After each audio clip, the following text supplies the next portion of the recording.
people really want to express creatively and they don't always have an opportunity to do that. There's studies that show that if you don't express yourself creatively, it leads to things like rage, depression, like all these negative emotions because it's getting all bottled up in there.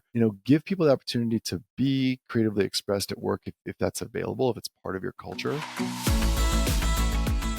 Welcome to Vibecast, the podcast that dives deep into the heartbeat of workplace culture. I'm your host, Kristi. Join me in conversations with extraordinary leaders as we unravel their experiences, both positive and negative, that have impacted workplace culture. This podcast is more than storytelling. It's about actionable insights. Are you ready to transform the vibe at your workplace? Let's go. Today, I'm joined by David Mizne, a strategist, storyteller, and wordsmith who's been shaping the HR tech world for over a decade. During his time at a pioneering SaaS HR tech company, 15Five, David helped fuel 100x revenue growth.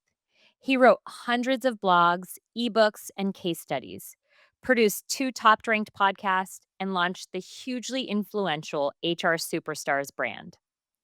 David also built a powerhouse marketing communications function, landing coverage in the Wall Street Journal, Inc., and Business Insider. He helped craft keynotes and speaking strategies, secured major awards like Fast Company's Most Innovative, and even shaped the narratives behind major funding rounds and brand evolutions for the company. And today, David has turned his creativity towards a new endeavor called Culture Puppets, a satirical, sharp-witted take on workplace culture told through puppetry. It's a playful yet pointed way of holding up a mirror to the quirks, challenges, and absurdities we all experience at work, blending humor with truth in a way only he can. David knows how to turn ideas into movements and stories into impact. I can't wait for you to listen in and maybe even see a cameo from Little Ginger. Thank you, David, for joining me today. I feel like I've been saying this a lot, but each guest I have has such a unique and interesting story to tell and a unique and interesting work that they're doing to impact vibes in the workplace. And so I just appreciate you being here. I'm really excited. If for those of you who are just listening in, you may want to pause and go watch because we're going to be doing some cool things in a little bit, or making an introduction of somebody you might want to see visually. So I'll just say that. But yes, thank you for being here. Thanks, Kristi. It's great to be here. I love what you're doing. Vibes at work is something I'm totally all about, based on my experience, which we'll talk about. But thank you for having me on. Awesome. Well, as I do, let's start out with you just helping us understand what a vibe means to you. How do you define it? What does it look like? What does it feel like? You tell me. I kind of wish you'd asked me this question in 2019 because I feel like...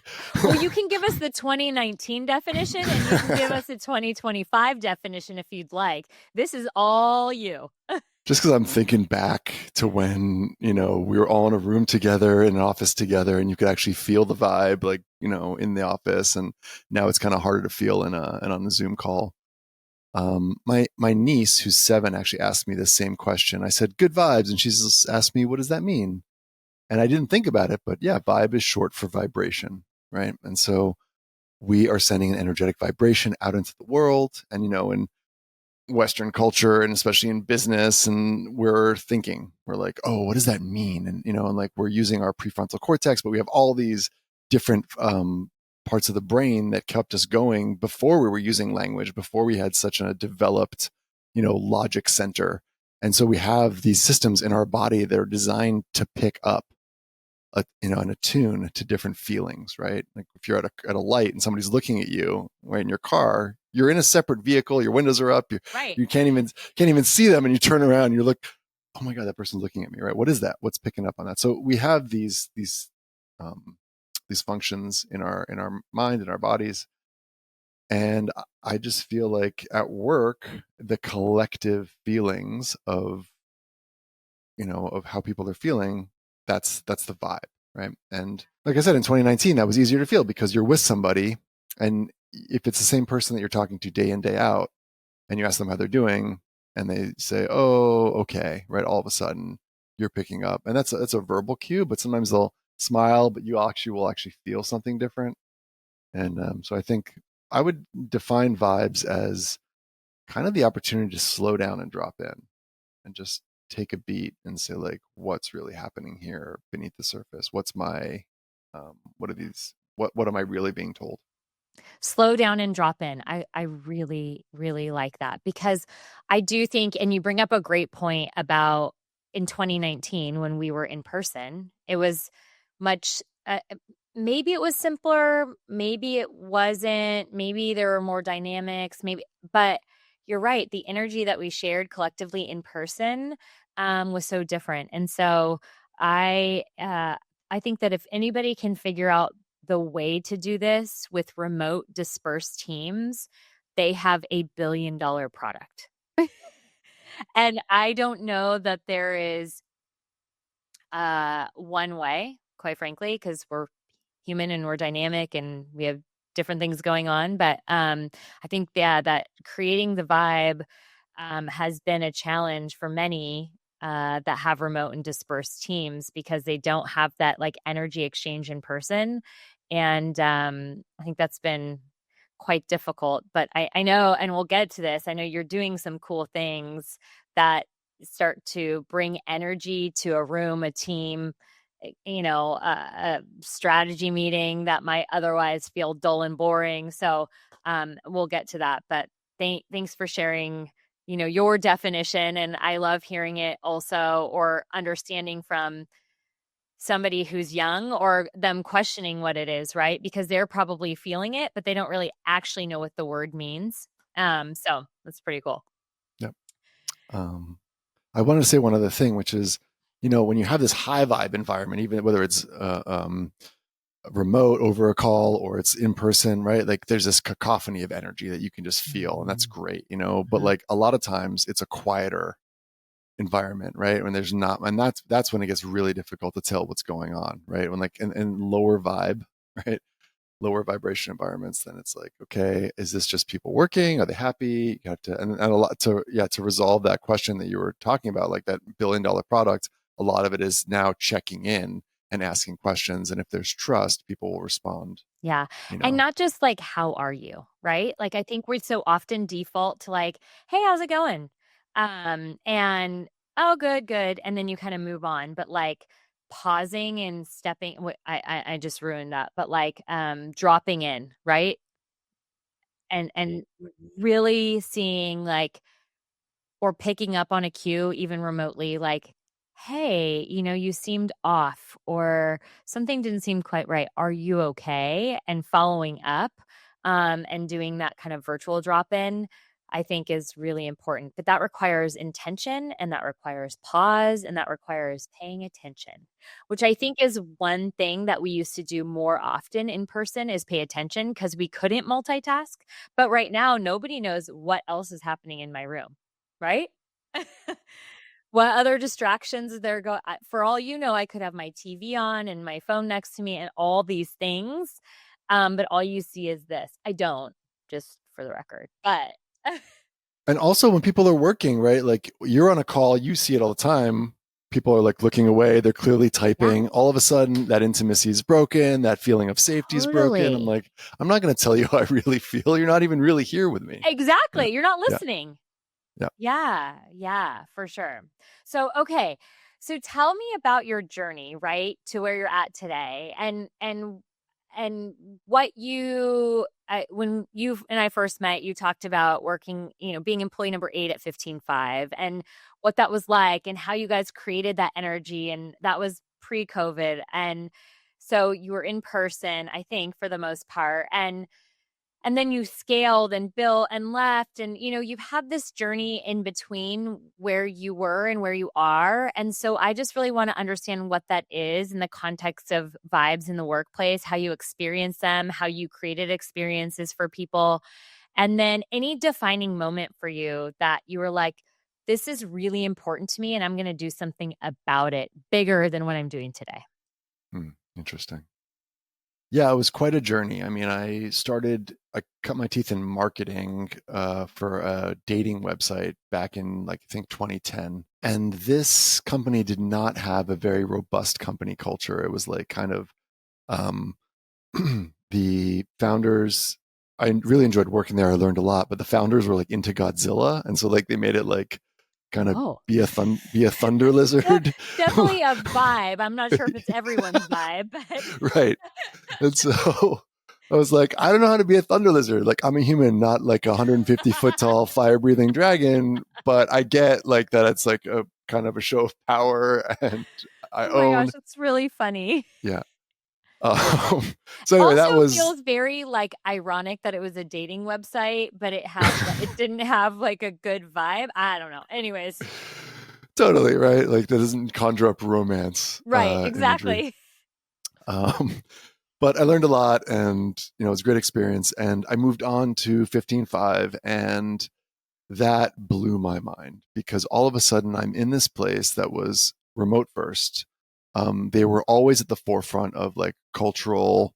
And what year Um, was this? Because I think remote first, like that's a big deal in some of the pre-COVID days, yeah. right? So this is 2013. Wow. Yeah. And I was living in San Francisco. I joined as a contractor. Now it's like this big HR tech software. At the time, it was like employee engagement. It was basically like a glorified set of questions, but that had value. And I'll get to that because that was part of the vibe piece. Um, so, I get there and people actually care about me and they want to know what I'm up to. And we would do breath work. We'd have these cool experiences. We'd have the Monday check-in, the Monday boost it was called, or every day we'd check in for a bit. And we would sometimes have these guests on there. And so we would do like breathing together. And here I am closing my eyes with people like, I'm getting to know and we're like dropping in and like, dropping into a place of calm. And anyway, like I was supported in all these ways to like bring my full self to work, um, to like I guess heal would be the way to put it, like just to work on parts of myself that like because I think like another part of vibes is, and this is also for leaders, is when you're working, you're going to default to, and you're busy, you're going to default to what's happening. I'm a parent. And so like when, I can like watch all of the Dr. Becky's I want and like be a great parent and like try to like focus on things. But when I'm busy and I am like stressed, like these parts of my own upbringing that were not great are going to come out. And similarly, like if I'm stressed at work and I'm talking with people, like I might snap, like things. So it's really important to be able to work on ourselves, as leaders. And so like 15.5 gave me an opportunity to do that in all these How did different they ways. introduce that to you, right? As like a new employee. And I know when you started it was really small. So it's probably a little bit easier and I'd love to hear how they introduced that as they started to grow because I think that could be really weird for some people, right? Like, I'm not comfortable sitting with myself and understanding myself and breathing with these people. I think it's really cool, but I've also done a lot of work on myself and put myself in environments where I understand the benefit of this. If you were coming in as like a software developer, right? Or, I mean, that could be super strange. So, like, how did they make sure that this was introduced so people knew what to expect? Or maybe they didn't. Yeah, I mean, it's interesting that you bring up the example of software developers that are kind of more notoriously like, introverted, not necessarily speaking up. And in our case, we had a lot of developers in other countries. So there's actually like a little bit of the language barrier as well. And you saw these people open up and like embrace it. And sometimes, some cultures are very different than, like the San Francisco hippie vibe kind of, if you're like Eastern Bloc, that it's different. So um, but there was a little bit of, I think, selecting. People would self-select, like if you're applying for the job and you're asking about the culture, and it's like, well, we do this, that, and authenticity, and some people might be like, that's not for me. But people opened up to it. And it wasn't like forced upon you. It was presented in a way where, I mean, who's not going to eventually, gradually open up to having an opportunity to be heard, having an opportunity to do something like breath work, or if it's in person, like bringing a yoga instructor and like, Right. but oh my God, I feel better all of a sudden. I Right. actually do kind of like this. And the most important thing is that it was a safe place where people genuinely cared, people listened. And if you gave feedback, I mean, every company has their struggles with being able to do all the things, especially early stage startup. But, if you give feedback, we're going to do our best to respond to it and make a change, or at the very least, like, talk about it. And it's Sure. those types of things, like that Yeah. kind of, substrate of trust and Yeah. safety that lets you try things, I think. Right. Yeah. So as you guys grew, right, and the organization grew, I don't even know what it's at now. I think it was actually purchased. But anyways, that's Not yet. I would love that. Oh, if you're out there, please acquire. please They buy. had a few acquisitions. They made acquisitions over the last few Okay. years. Okay. Yeah. Maybe that's what I'm Yeah. referring to then. So but they got to be over a few hundred people at this point, I would say, right? So Yeah. how did as you were there, and how long were you there for? I was there for almost a decade. Wow. Okay. So you saw a ton of things grow, change, not only like internally, but the external environment, and like competition entered the marketplace, and being remote first organization among maybe other companies in San Francisco area that were in office. Like, tell me about that journey, what you saw, how you helped scale that, like what happened in between. There were definitely inflection points, and there were periods of like, is this going to work? Like, what's the market saying? Like, do they want this? But it did work, and we had these funny things happen. Like, I really loved those. I went to like a small school when I was growing up, and I love these kind of intimate things where like it's us, like you could feel it, and You especially like with feel all the part of like a club or community, right? yeah, Like where you're part of something that's bigger than the job that you're doing, or just the like the resume that you have. totally. And so we would have things like, okay, well, we're moving to an office, and we have to all pack up someone's van, one of the employees, and move. It wasn't like moving van, put your stuff in a box, someone's going to come Right. get that. No, you know. And we had one where we were working in a space that like went under, right, literally underneath us, like it was like an incubator office space that went under, and like I'm sitting on a couch, and they came to like repossess the couch from under me, like you know so Oh there's like my funny stuff like word. in the startup world like that, Yeah. and nothing to do with our company was doing fine, but like we just you're in San Francisco, and different Right. companies are trying to make it. Right. But Well, and that's like a shared experience you have with the people that you're working with too, right? So like yeah, I think that's a good example of like good or bad. And yeah, it wasn't your company, it was another company that was you were working within that space, but it's still like even a weird and bad experience can be something that brings people together to connect. yeah, and we share that. Like when I talk to people, sometimes I think I brought up that story recently, like getting nostalgic with anyway. So we did good. We got to our Series A, and the company grew. And that's the thing. Like when you grow a company, you scale the company. Now you have to scale all the communication, and that can become difficult, especially when you have different offices and people are working remotely. And so they did really important things like bringing teams together regularly, like different departments, and bringing the entire company together once a year for an all team retreat. And and I think for your listeners, people who are trying to keep that vibe going and you're completely remote, like spend the money.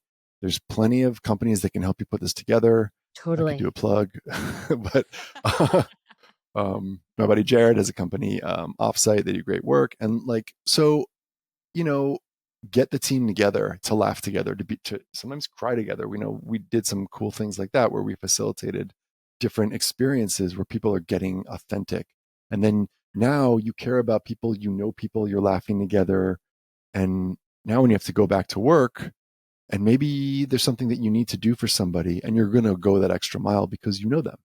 It's not just somebody trying to get in the way of me having my life. No, we're a team. We're together on this. And Yeah. I think you said something, an important word that I want to highlight is experiences, right? So create experiences. So don't just create an offsite where you sit in a meeting room. Like I think that's, and I won't speak for all organizations. I think there's some amazing ones out there that don't do this, but there also is this default of like, I'm just going to create a PowerPoint agenda and then I'm going to bring everybody together. So on their breaks, they can talk. But besides that, we're just going to go through my agenda and my PowerPoint and like talk at you so we can get information across, which is like you can probably get the information across before you even go through a video, through lots of different ways, and then create shared experiences so you can really like digest the information, understand people. Like the goal of bringing people together should be less about like throwing information at them and helping them experience each other. Absolutely. And there's, there is a merit to getting people together and sharing information. Like, yeah, we did this together, and like, but it's more of a celebration. You're pausing. It's kind of a hybrid, right? You are having an experience together as a team, but you have to break that up with all kinds of opportunities to like do fun things and have facilitators.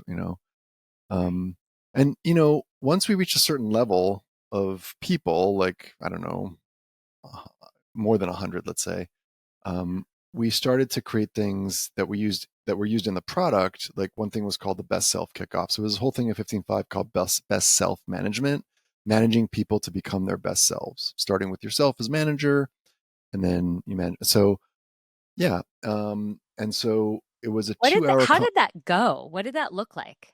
Managing your best self, like key highlights of that. That's pretty cool. A lot of it was like learning and development opportunities, and you have like meetings as a manager, and you would, I mean, it's also in the product itself. The product is on some level management employee communication software. So you're like asking certain questions and you're having one-on-ones and you're getting like prompted to, and now they have AI, of course. And so it's even more, developed and, help managers to do this. But, um, uh, so they created something called we created something called the best self kickoff, which was actually a 2 hour conversation and in the product that was led, and you asked certain questions so that when every manager and every employee joins, or if let's say you have a new manager, they have this meeting where you're talking about how do you like to receive feedback, and tell me this about yourself and that about yourself, and like you actually have a chance to get to know each other, and that's how they were able to scale it, internally and then Wow. also for clients. Yeah. Yeah. That's really cool. And that's like setting good expectations personally from the beginning, right? Because I think so often managers are trying to, or leaders, I'll say, are trying to figure out what makes their employees tick. And it's like, so often I'm like, just ask them. How do they like to receive feedback? Some people don't like to receive recognition in a group setting. Some people really like, one-on-one recognition, and like anything in a group setting is like torture, right? So but yeah, your best self. I like that a lot. Like just setting that expectation from the beginning, kicking off your journey managing an employee with that. And then if they get promoted or they get passed to a different department, how cool if you can have that already and you can share that with the next leader. So there's like this transitionary phase versus like starting over again. Totally. Yeah. It's like it travels with you. Yeah. Yeah. That's really cool. Okay. So you're at 15.5, you're growing to 100, you're doing all these cool things. And then at some point and you're doing marketing for them, right?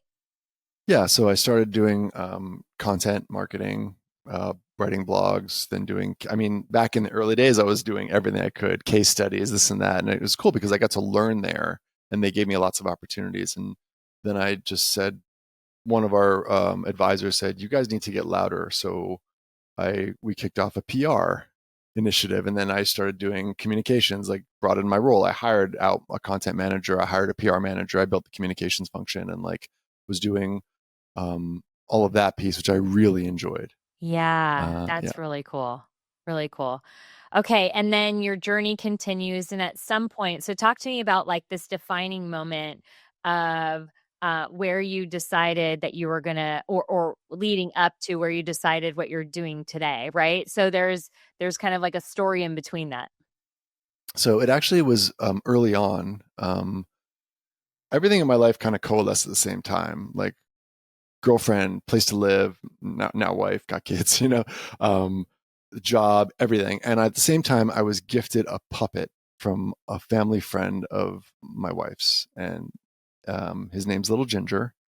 And I started bringing him to work. And this is another cool thing that 15.5 did. And I think this is going to like, I would highly recommend that other leaders do this as a way to like keep vibes up, which we can talk about. But um, they gave me the opportunity not to show up as my best self, but my full self. And my full self Mm. is weird.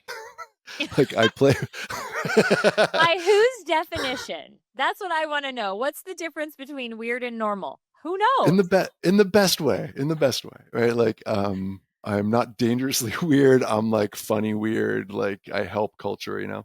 Because I think that's the thing. Like a lot of leaders are like, you're going to bring a puppet to work. No, this is actually a funny story. While I was at 15.5, I got poached, and I wasn't. There's no way I was going to leave, even if they offered me more money. I loved that place. I was not going anywhere. And it was like a financial services company, and they found me on LinkedIn, and we started having a conversation. And I was like, "So I do puppetry. Can I bring my puppet?" And there's this long pause. And he's like, "Yeah, people here just kind of work heads down." I'm like, "Okay, well, I don't think it's a good fit." But Oh my gosh. And whoever you were talking to on the phone got off the call and was like, I just talked to this guy who brings his puppet to work. weird, see? So so Oh my God. They probably still talk about it, right? I mean, they don't know what it actually meant and like what it right, did for the environment, but like I could imagine a recruiter getting off the phone and talking about that. totally. I'm sure it comes up in some story.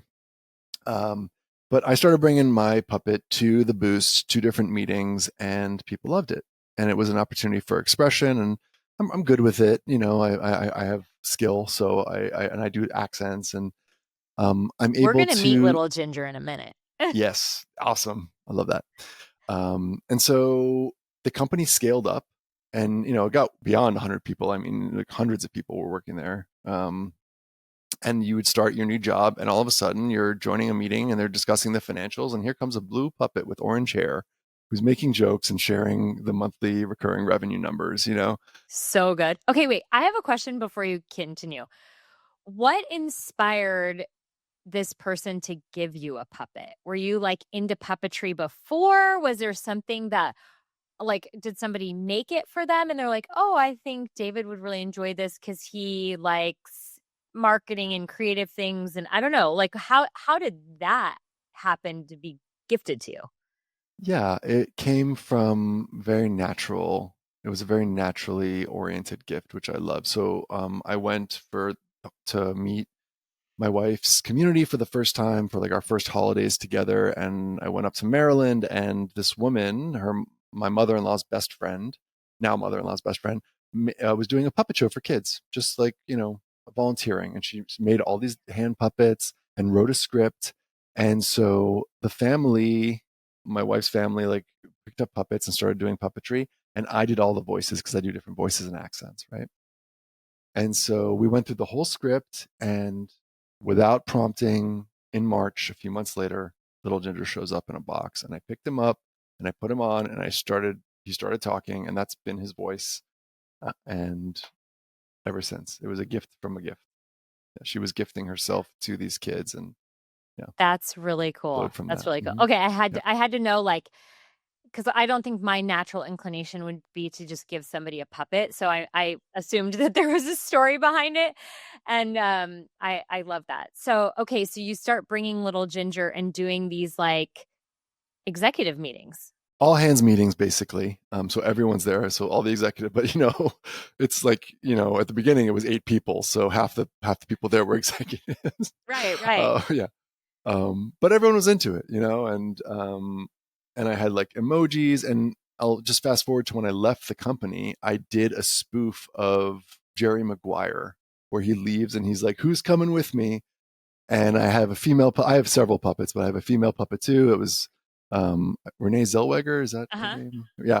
And so she's like, "I'll come with you." And so and I made this whole video of like little Ginger's leaving 15.5, Oh and my I sent it out to gosh. everybody. And so even in my like departure, I like brought Yeah. this creativity and love and appreciation, and Yeah. like, thank you for letting me show my creativity and develop this there. And here's like a final And you gift did for. that for quite a while, the puppetry there, right? I did it for the entire time. I mean, I just Wow. started when I got the gift. Oh, So okay. yeah, almost the whole Wow. run. Wow. Yeah. Yeah. So not only did you leave, but this whole puppetry creativity piece left with you, I imagine, unless you transition that as you were leaving. Well, so And down below me, for those of you watching, says Culture Puppets. So I did eventually create the company Culture Puppets in 2023 when I left, and they have hired me back a couple times to do puppet shows. So people who new hires and the OG 15 fivers, they all got to experience Ginger a few more times. Yeah. Okay, so I want to know too, like, what's the response been? I'm sure not everybody's like, oh, this is awesome. Like, what are some of the barriers you've had to overcome as you've kind of introduced this thing that is fully you, fully authentically you, showing up with your best self and actually creating great workplace vibes? What are some of the haters saying and how have you overcome that? There's actually not that many. I'm grateful. I mean, something happens. Like puppetry is a very powerful art. It's ancient. It goes back. We're a mirror of ourselves. I'm very careful with what I say so I don't poke the wrong buttons or offend people. But even if I do, because it's a puppet, like it kind of gets away with it. And that's kind of the beauty of it. People are like, oh, I can laugh at this. I don't tell people when I'm selling what I do that this is an opportunity for you to bring up the things that are not being said, some of the things that are kind of touchy subjects, or like too many meetings, or and in a safer way where people can laugh at it. And now, go ahead, you can have a conversation because it's been brought up. So yeah, I do a lot of. I have whoever I work with, whoever my corporate sponsor is, review the script usually so that they know, like, okay, this guy's not going to blow up the whole thing. Right, right, Yeah, right. yeah. Yeah. So Okay, so why is that? Why does it allow for things to be said that haven't otherwise been said before? Like, is there a science behind that? Or is it because it's like not a person, like a living, breathing person? Like, I don't know if you've done research or what your experience has been. Like, why is that? I think it is the puppetry. Um, I'll tell you another story. This is kind of different. Like when my wife graduated from her master's, we had a party at the house, and one of the other students who graduated had his divorced parents there. And the father's like, "Can I borrow the puppet?" And I was like, "Okay, sure."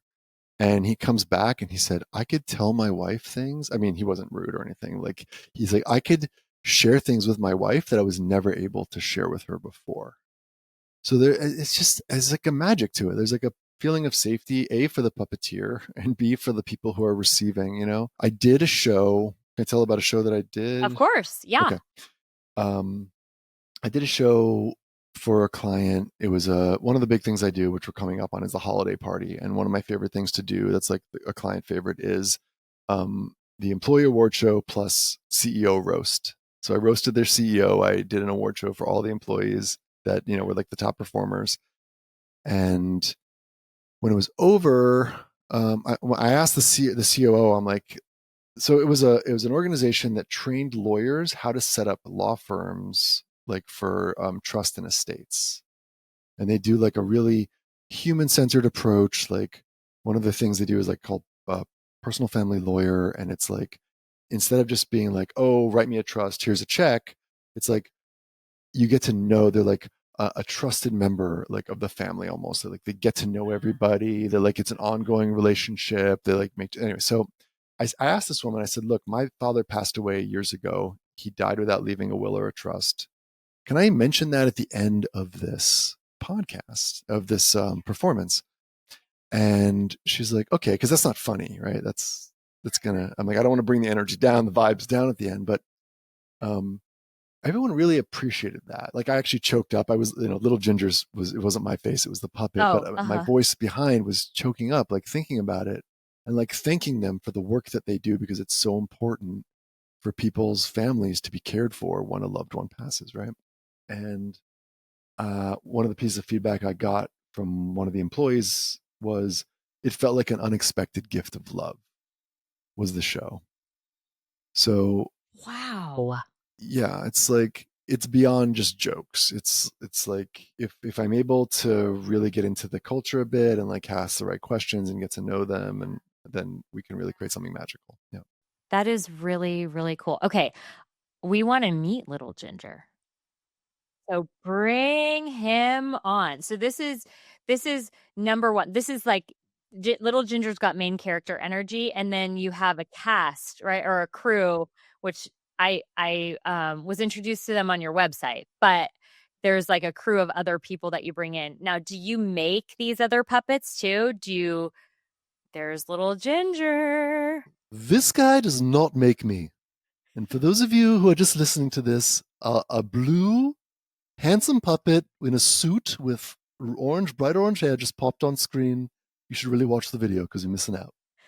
Way missing out. And little Ginger, your hair looks fabulous. I know you had to fix it before you came on screen. Oh, thank you. Yeah. Mm-hmm. What's your favorite part or favorite companies that you like to perform at? So I end up being in tech, right? Because while there hasn't been a bad puppet show yet, some people in the sales cycle are like, yeah, like that finance company was like, Sure. I don't know what this is about.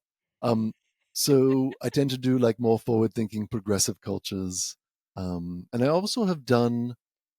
I've worked with different organizations to do the conferences. So I did the RayOps conference, research operations. I recently co-hosted the welcome video for CultureCon, and those guys are great, Zach and Nick, and I went They're out to amazing. I've Madison. interviewed them before too. They're amazing. So good. And then I worked with Culture First, which is the Culture Amp community, and I just yesterday actually did we roasted company culture, and so I did a live set, and it's actually a minute long. I could do the set for you here. I would if you love want to it. hear my comedy. Okay, cool. Let's hear it. Let's do it. Okay, so they only gave us each a minute to do comedy. So here we go. This assignment is so 2025. Okay, employee, you've got 60 seconds to mock all of corporate culture or you're fired. Go. I hate workplace trends. I'm Gen X, so I'm always 2 behind. Everyone's on the great lock-in now and the great resignation before that. Meanwhile, I'm still processing the Great Depression. Except the Gen Z stare trend. BT dubs, Gen Z, you didn't start it, sorry. Puppets did. Check it out. This is the Gen Z stare. It's default puppet mode. Do you remember Kermit? That guy could stare down like a mofo. I mean, his eyes weren't even googly. Legend. Okay, so the latest trend, AI, where your job description gets flushed away and your new role is literally training your replacement. Congratulations, Gerald. You've been promoted to obsolescence. Honestly, though, the worst part of company culture isn't even at work. It's on LinkedIn. That's what actually keeps people at their jobs, because if you quit or get fired, then you have to announce it on this long, sad, vulnerable post. Also, have you noticed everyone's turning the most basic everyday experience into business philosophy now? Here's a post from yesterday. Today I made French press. It taught me patience, how to grind, and the importance of just the right amount of pressure. Chelsea, did you really just tag Keurig in there? Honestly? LinkedIn didn't make networking easier. It just made nonsense scalable. Okay, you've been a great audience. See you on LinkedIn. Hashtag open to work. Oh my gosh, that was amazing. Thank you. And I won. I was number 1. I won the competition. Mm-hmm. Oh my, how many people were there? There was like, I don't know, 60 or 70 people on the call. Oh, and on the competitors, there was 6 other. So, it wasn't a huge competition. 60 people on the call? Yeah, they voted for me. Woohoo. Wow. Okay. Have you done any training? So there's this, learning and development is this big, big topic. And there's this idea of like micro learnings and this and that and doing fun and different things, because watching a video is so boring and being in a room for a whole day, it is exciting, but then you walk away and you're like not sure what to do with it. So have there been any trainings that you've facilitated, video trainings that you've facilitated? And what have those been? What's your strength when it comes to that? So the short answer is no, and I do offer learning and development opportunities if anybody would like me to do that. Yep. Mm-hmm. I work with other people's, content. It just makes sense, right? If you're a company and you want to roll but at 15.5, I did a bunch of rollouts. We introduced like a new process on the marketing team, and I basically did a meeting where I showed people how to do that. Thank you for making your cameo on here. I love it. Oh yeah, thank you for having me on. It's good to Absolutely. get out of the box under the stairs. Keep doing what you're doing. I will. I will. Should I get the other guy back? Yeah, that would be awesome. Okay, great. That was awesome. And that makes me think about training, right? Okay, so when I Hmm. think about training, I think about like sexual harassment training. And I know Hmm. there's like this requirement. I mean, I'm in California, so there's like a requirement on top of a requirement, but there's like certain compliance trainings. And I always see these TikToks or Instagram reels that are like mocking the training. They're not really mocking it though. They're basically just like humorizing it, if that's even a word. And how cool if there could be like this compliance training mixed with puppetry, because I think people just pay attention because it's different and interesting and fun. That's a great idea. I mean, if you watch these types of trainings, they try to be funny and it ends up just being cringy, like, Cringy. yeah, Exactly. yeah, Yeah. like, oh, Steve over there is touching people again, and he's like Yeah, being all, exactly. And it's yeah, like so exaggerated and so obvious. And you're like, yeah. this might happen, maybe, but like, I don't know that anybody's like this obvious about certain things or this, yeah, or this just scripted. I It's don't know. another example of, yeah, like where puppets can make things a little more approachable because it just, right, it doesn't, when it's a human being, you're like, Steve might touch people. Like, I don't know. Like when it's a puppet, it's like, I kind of want him to touch me. He's soft, he's felt, he's No 19 inches humans tall. were What's he? harmed in the video, in the taping of this video on sexual harassment, right? I Yeah. mean, that's just like one training that comes to mind that's like a requirement. Nobody likes to watch it. Everyone thinks it's boring. Every new Hmm. company you go to, you have to do it. And they're like, I just watched this at my last company. Do I really have to waste 2 hours, blah, blah, blah, or whatever, Hmm. 1 hour? But I could see that, like, as I think of these Instagram reels or these TikToks, like, I could see that being something that's like so beneficial because you're going to hold and capture people, you capture and hold people's attention.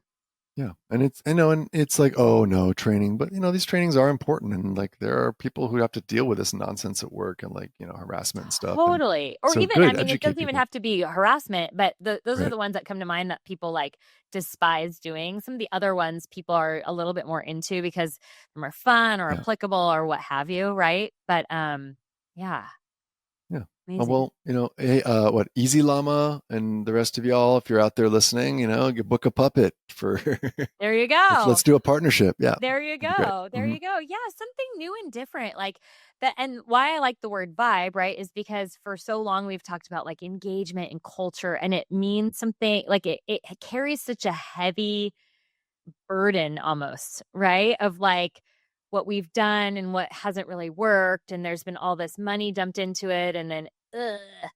And so that's why, in the work I do, I like the word vibe because I think it's a little bit more lighthearted. It mean like everyone can relate to it, even if they have a different definition of it. And this is a great way to like puppetry seems just like such a great way to create that. I love it. Yeah. It's high vibe. It's funny. It Yeah. is. It totally Yeah. shifts the energy in the meeting. Yeah. Well, okay. So what was the thing that you did yesterday? Culture first. I think this is the second year they're doing it. They had a culture roast. So you're actually roasting the concept of company culture, right? Essentially. And so there were a bunch of other comedians. It was very funny. The others had some great show performances, and it was a fun call. And this is also, that's like a high vibe thing they do. That whole community is amazing. Like a member of Culture First, like you learn a lot about culture and you get to meet different people. They do like remote and in-person meetups and stuff. Yeah. Very cool. Mhm. Very cool. Okay, so like as we wrap our time today, I mean, I'd love for you to do like a whole puppet show on a Yeah. podcast, and maybe that's for the future. Who knows? And come back. Yeah. Um, but if you had to give advice to somebody listening in today on like what's the one thing that they could go do? You've experienced some really great cultures, and then you're creating now helping create great cultures, right, through your puppetry. But if somebody is listening today and they're like, I just need to take the next step and do something. What is that next thing that you advise them or would coach them to just go start doing? I think that people really want to express creatively and they don't always have an opportunity to do that. And, some things are integrated. Maybe it's an opportunity to bring puppets to work and, set up a puppet show, but maybe you're just supporting people to work on their creative pursuits. Maybe there's funding available, as a perk to say, oh, hey, you want to go take this class and learn guitar or do stand-ups, learn, do improv classes, etc. And I feel like, they show that there's studies that show that if you don't express yourself creatively, it leads to things like rage, depression, like all these negative emotions because it's getting all bottled up in there. And so, yeah, I mean, there's an opportunity to be creative at work in what you do. I mean, I was, in PR and communication, so my work was necessarily creative and there's creative problem solving, but, give people the opportunity to be creatively expressed at work if that's available, if it's part of your culture. Let people show up with a puppet. Do a talent show, whether it's if you have a big like thing like your holiday party, let people show up. There was a guy at 15.5 who was an amazing singer, and he did like a whole spoof of like our like space, like the HR tech space, as the George Washington from Hamilton, and his voice was incredible and it was hilarious. Oh, And it was that's like, really cool. yeah.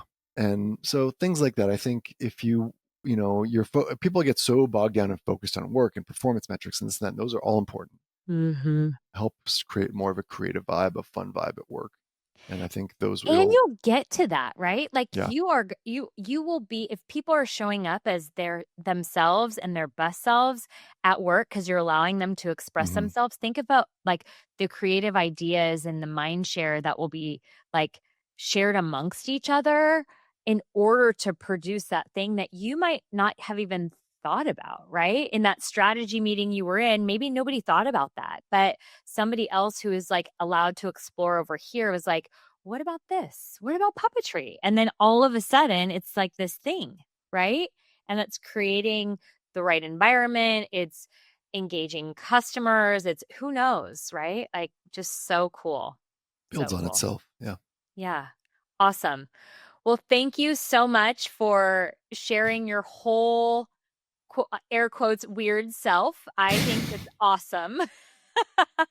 My pleasure. Yeah. Thanks for showing up as who you are and what you're about and the really cool things that you're doing to improve the vibe. I just really appreciate that and think it's really awesome to see different variations of what this looks like, what this means, and what the impact can have on organizations. I have not seen a puppet show before in an organization, but I'm excited to, you know, see what that looks like in the future. So thank you. Oh, thank you. And thank you for having me. And thank you for doing this podcast, because I think these conversations are really important for helping to lift vibes at work.